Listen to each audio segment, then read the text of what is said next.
Okay, so what I'm working on today is going to be a side table for the camper. I wanted to build something that was relatively easy to build, lightweight, something that I can take on and off relatively easy, and I definitely didn't want to put any holes on this camper.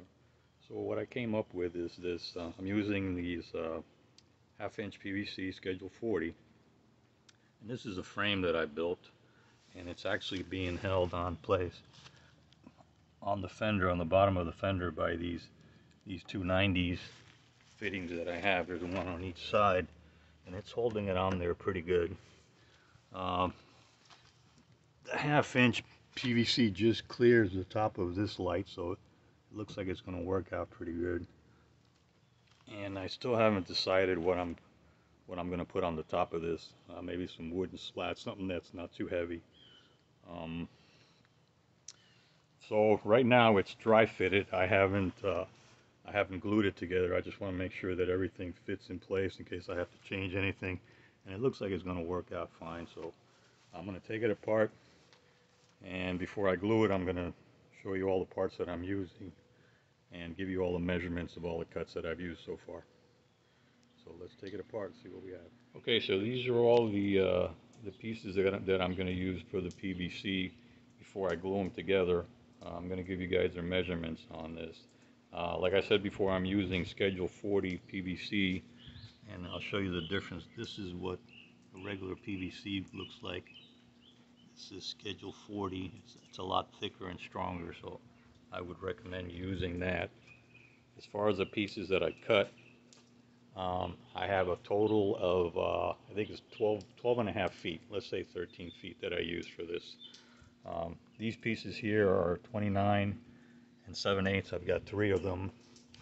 These pieces here are 9 and a half.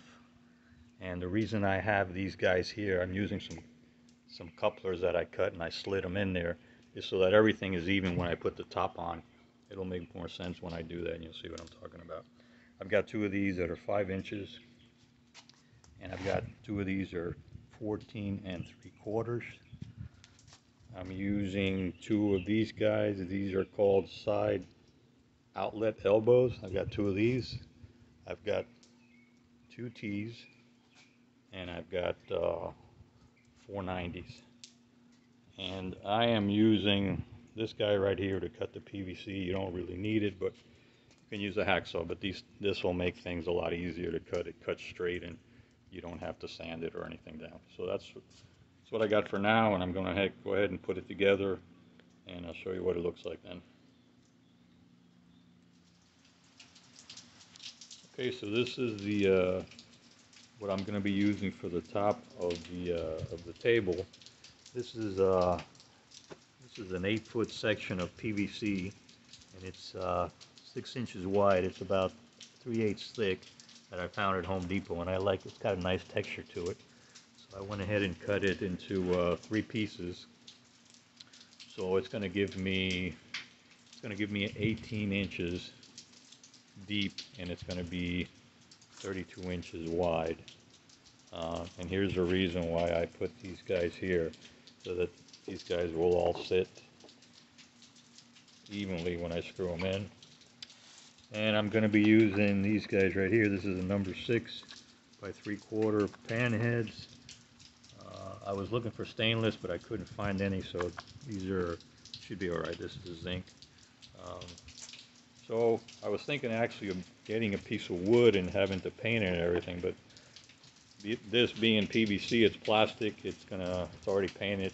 It's a lot easier to do. So that's what I'm going with. So I'm going to go ahead and screw it on and see what it looks like. Okay, this is what it looks like from the bottom. I went ahead and got 2 pieces of 1/8 thick wood, and I super glued it underneath the 3 pieces of PVC just to give it some support. I did the same thing on the other side. Just letting it dry. I've got to wait on it just so it'll dry, keep it in place. I also went ahead and put caps on both ends of this.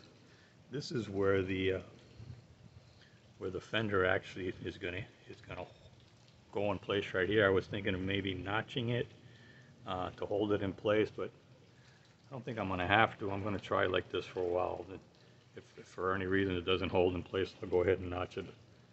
It's got some nice flex to it to hold it in place, I think, so we'll try it like that.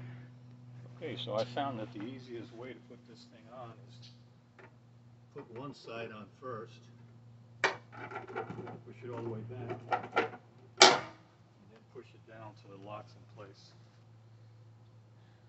And as far as taking it off,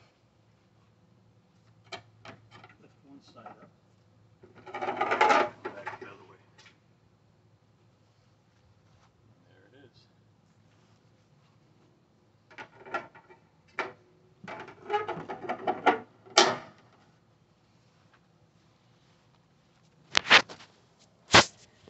And that's what the table looks like.